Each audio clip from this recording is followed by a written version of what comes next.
Good afternoon and welcome to Trade Talks. I'm your host, Jill Malandrino, Global Markets Reporter at Nasdaq. And joining me at Nasdaq HQ is Faisal Husain. He's a co-founder and CEO of Synechron. We're going to focus on FinTech trends for 2018. Thank you very much for joining me today. But before we get into that, tell us about Synechron and what the focus is there. Thank you for having me. Synechron is an 8,000-person consulting company. We focus on the financial services sector and help our clients explore and implement the latest technology out there. So what worked for FinTech in 2017? 2017, a lot of blockchain exploration, a lot of pilots on the blockchain side. Still work in progress, I would say. And on the artificial intelligence side, a lot of interest. A lot of early work has been done in automating back office processes. So those are the two key trends in 2017. And what do you see for 2018? What are some of the challenges and greatest opportunities in FinTech? 2018 will see some blockchain projects go into production live. Very eager to see that because it's been quite a while now with all the hype around blockchain.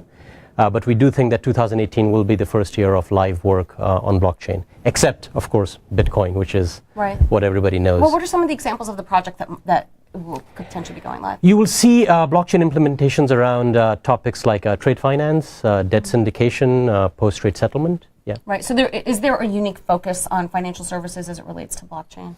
I think financial services is probably the biggest industry where blockchain can be applied and leveraged. There are others as well, land titles and other things, but everything from trade settlement, everything from trade finance, debt syndication, mortgage origination and processing. Yes, many places where blockchain can be applied. How does blockchain make it a more efficient process for financial services? It removes the duplication of data. So things are seamlessly, data is seamlessly replicated between different systems. The level of security and trust that you can have in a blockchain system is unprecedented. So those are some of the benefits. So longer term, let's look 5 to 10 years out. What do you see in terms of longer term trends for FinTech? I think especially, so blockchain will become mainstream in the next 10 years. It will take some time, but it will become mainstream. In artificial intelligence, you'll see a lot of work. Right now, in the early days, it's more basic automation of existing processes.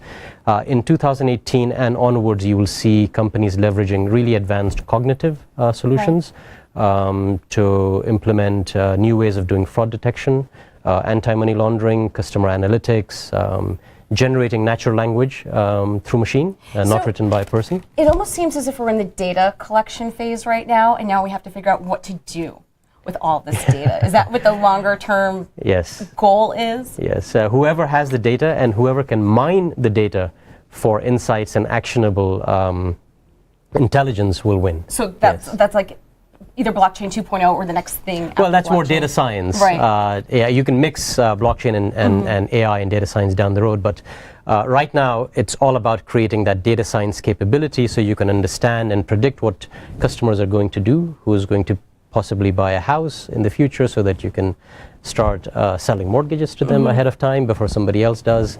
A lot of implications in the wealth side as well to help people manage their wealth better. Wow. And when you think about something in your head and then it pops up online in an advertisement, that's kind of cool, but this sounds like spooky. It's just going to change everything. Well, thank you very much, Faisal, for joining us. Thank you very much. And as always, thank you for joining me. I'm Jill Malandrino, Global Markets Reporter at Nasdaq.